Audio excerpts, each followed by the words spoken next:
For what cause I know not, a blast of God smote us. And unexpectedly from the regions of the east, invaders of obscure race marched in confidence of victory against our land.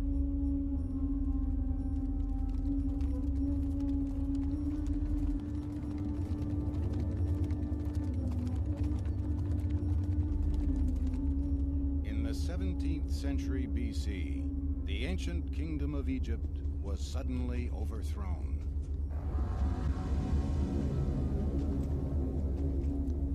They burned our cities ruthlessly, razed to the ground the temples of the gods, and treated all the natives with cruel hostility.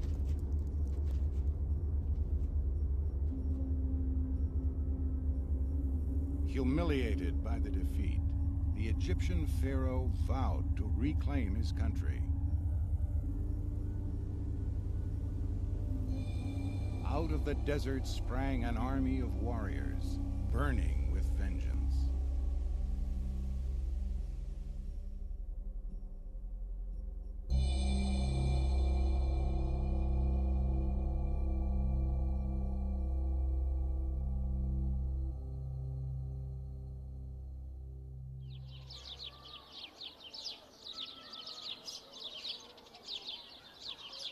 Lulled by centuries of prosperity, Egypt had neglected her army.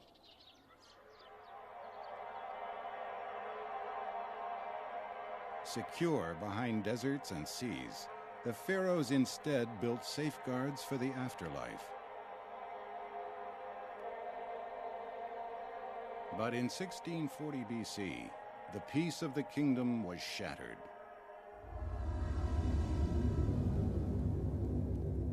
The Hyksos, a Middle Eastern tribe who had settled among the Egyptians 100 years before, rose against their hosts. Exploiting the death of the pharaoh, they seized power.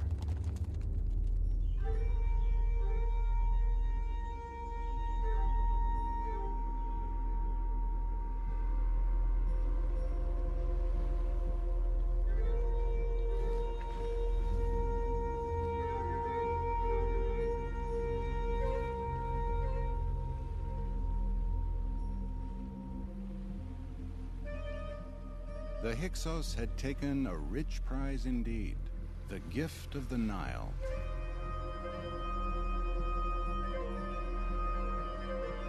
A fertile band of floodplain that chased the river for 700 miles.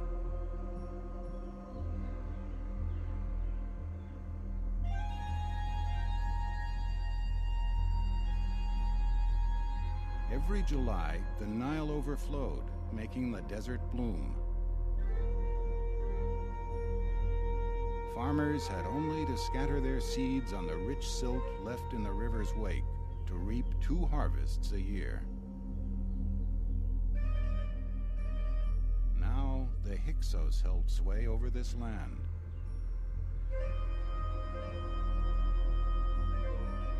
The new pharaoh's realm was confined to the region around Thebes, far south along the Nile. Egyptian nobles chafed under the Hyksos rule. They looked with scorn upon these intruders who dressed ostentatiously, spoke their language with a strange accent, and dishonored their gods. No Egyptian was more outraged than the pharaoh Kamos. Here I sit. No man can settle down being despoiled by the imposts of the Asiatics. I will grapple with him, that I may cut open his belly. My wish is to save Egypt. Kamos did grapple with the Hyksos, but his wish was not fulfilled.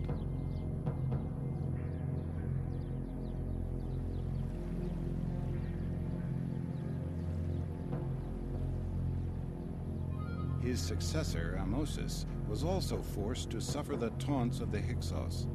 He was forbidden to stock the royal pool with the sacred hippopotamus. The Hyksos king, 500 miles to the north, claimed that the animal's noise kept him from sleeping.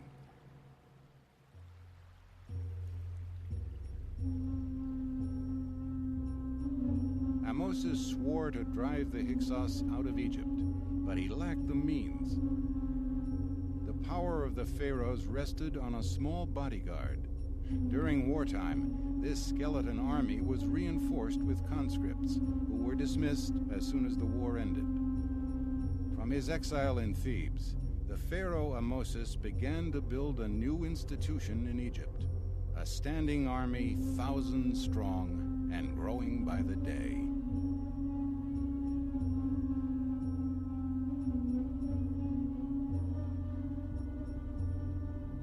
One of his recruits was a young man named Ahmose.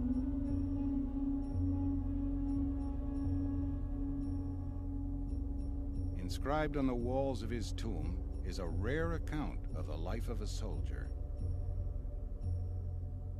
The crew commander, Ahmose, son of Abana the Justified, speaks as follows. I grew up in the town of Nekheb.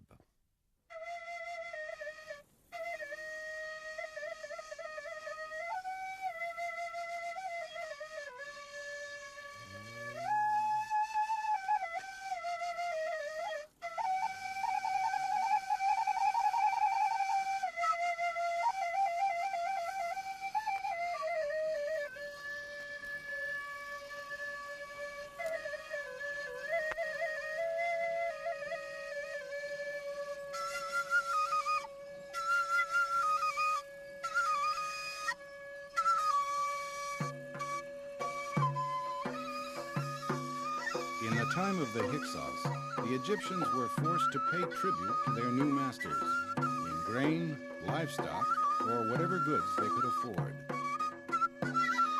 Throughout Egypt, professions were handed down from father to son.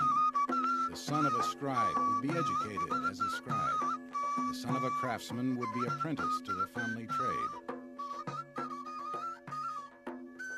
My father was a soldier of the king.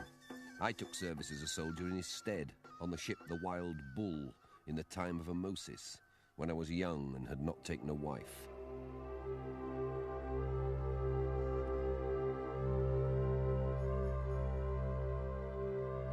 Young men were eager to join the army, both to expel the Hyksos and to escape poverty.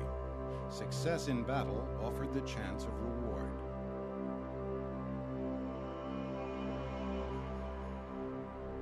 In his new life as a soldier, Ahmose learned the first rule of the military: obedience.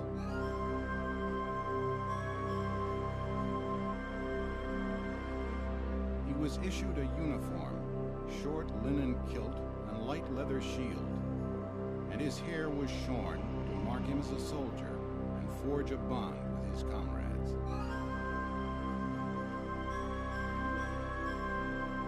In the deserts around Thebes, out of sight of the Hyksos spies who plied the Nile, Ahmose was trained to exhaustion.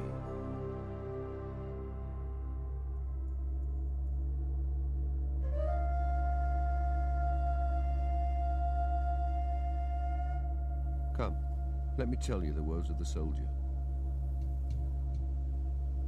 He's awakened at any hour.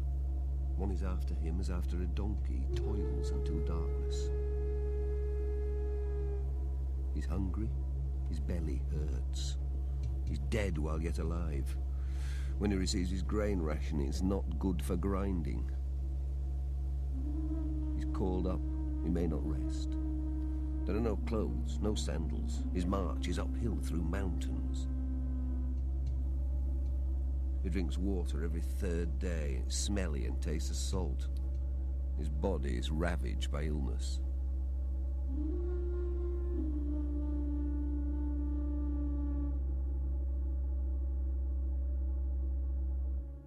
Braced for a long campaign against an unbeaten adversary, the pharaoh Ahmose gathered his forces at Thebes. He aimed to attack the Hyksos in Avaris, their capital in the Nile Delta. With an entire army to equip, the workshops of Thebes echoed with the din of a people mobilizing for war. In forges throughout the city, even the craftsmen of the temple were enlisted in the task of beating plowshares into swords.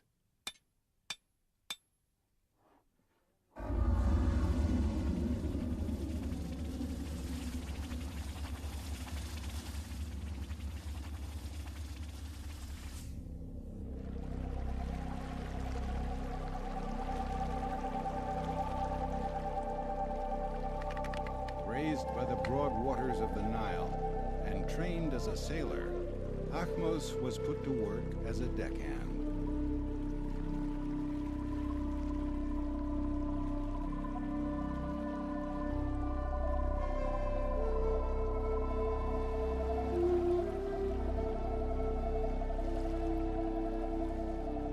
I was taken upon the ship Northern because I was valiant.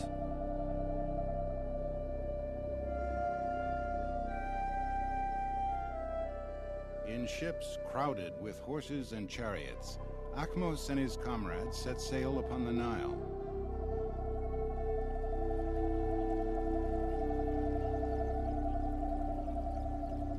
Throughout the 10-day journey, lookouts scanned the banks for the enemy, who might be lying in ambush among the palms.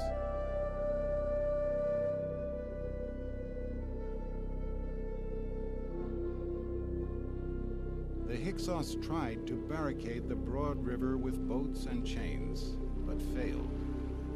Instead, the Egyptians carried their own surprise, an army of thousands, well-trained like their foe, but fighting on their own soil for their own land.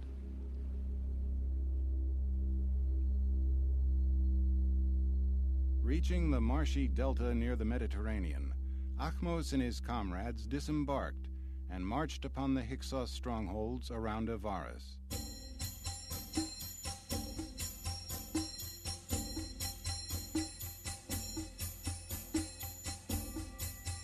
As the Egyptian warriors assembled for battle, some brandished weapons far more formidable than the clubs, knives, and spears that most carried.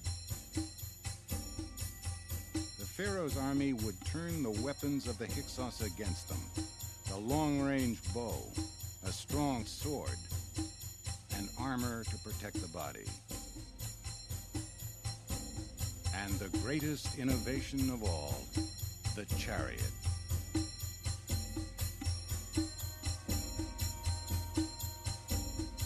Strong yet swift, light and maneuverable, rows of chariots deployed on a broad plain would thunder down upon the enemy and break their ranks. Then they would turn and charge from the rear. For every foot soldier wounded, dozens more panicked and scattered. Unstoppable, the chariots could put an entire army to flight.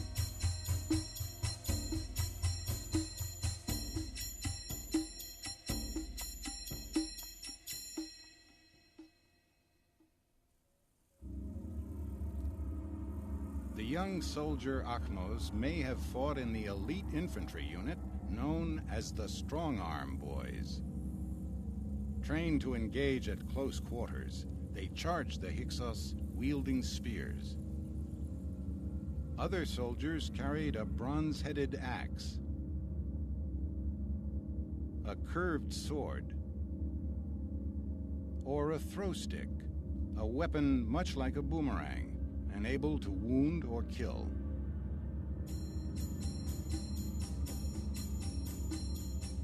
Behind Ahmose, archers showered the Hyksos lines with a deadly rain.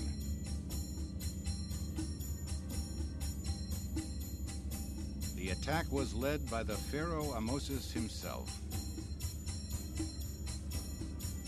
I followed the sovereign on foot when he rode on his chariot.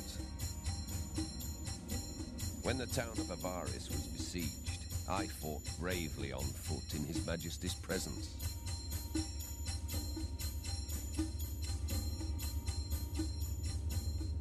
As the Hyksos were struck down, the Egyptians cut off the hands of the dead as proof of their courage.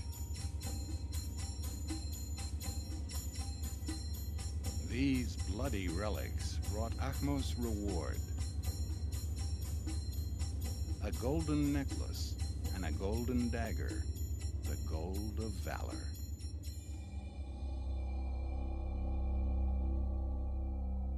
There was fighting on the water near Avaris. I made a seizure and carried off a hand. When it was reported to the Royal Herald, the gold of valor was given to me.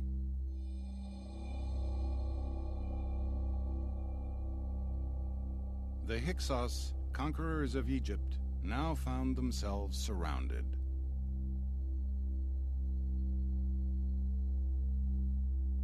Achmos continued to distinguish himself, gathering prizes and promotions.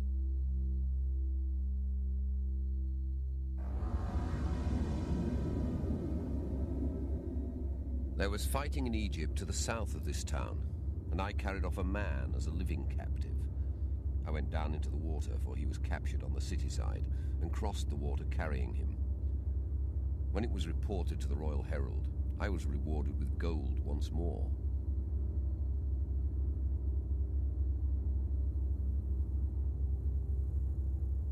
The Pharaoh's army at last stormed Avaris. The city was put to the torch.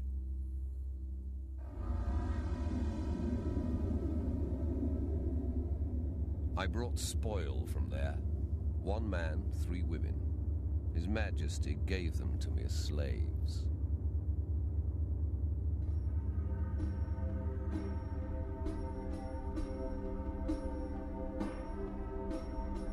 The Hyksos usurpers were crushed, and the ruler of Thebes once again became Pharaoh of all Egypt. Emboldened by success, the Pharaoh Ahmosis sent his armies to conquer lands beyond his borders: Palestine, Syria, and Eastern Africa. When a new Pharaoh took power, Achmos was sent south to attack the Nubians. And His Majesty proceeded to make a great slaughter among them. I brought spoil thence, 2 living men and 3 hands, and I was rewarded with gold afresh. 2 female slaves were given to me, and His Majesty returned home, his heart being glad in valor and victory.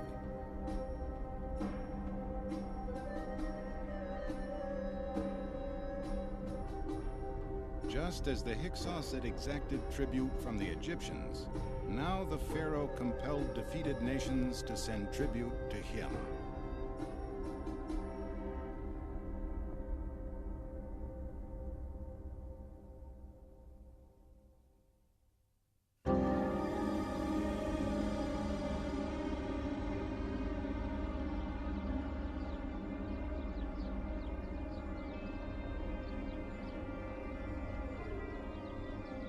For Egypt, the conquests of the Pharaoh's armies were a turning point.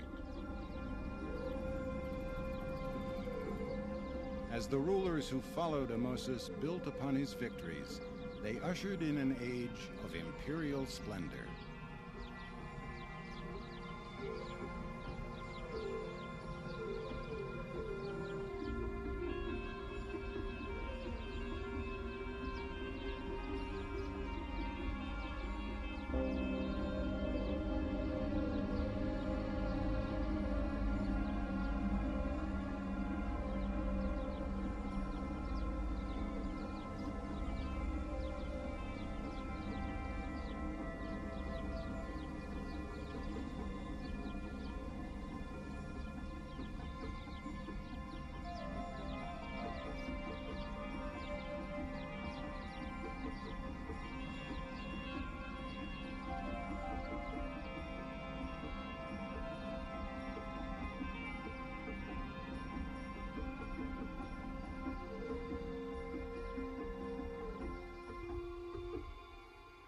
Life as a soldier of the Pharaoh had brought Achmos great wealth.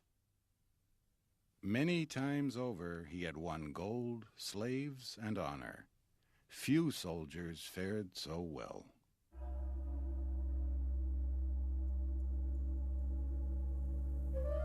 The enemy comes, surrounds him with missiles, and life recedes from him. He's told, "Quick, forward, valiant soldier, win for yourself a good name."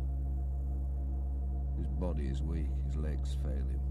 If he comes out alive, he's worn out from marching. If he joins the deserters, all his people are imprisoned. He dies on the edge of a desert, and there are none to perpetuate his name.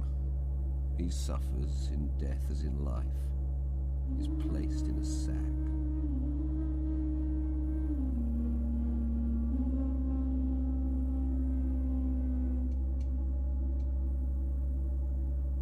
Fate was cruel to abandon a soldier to rot on a distant battlefield. In the harsh life of ancient Egypt, men comforted themselves with thoughts of an easier life in eternity. Because death sent the soul into exile, the corpse had to be preserved for its journey into the next world. Only after the body had been ritually purged, embalmed, mummified, or buried could the soul re-enter it and find peace.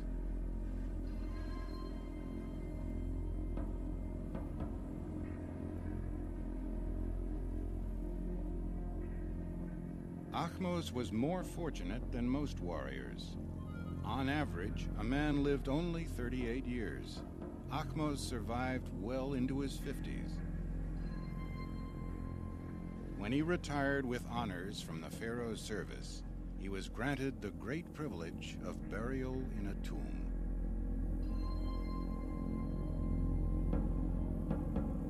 Choosing a site high in the cliffs overlooking his hometown of Nekheb, Ahmose paid for the tomb to be cut from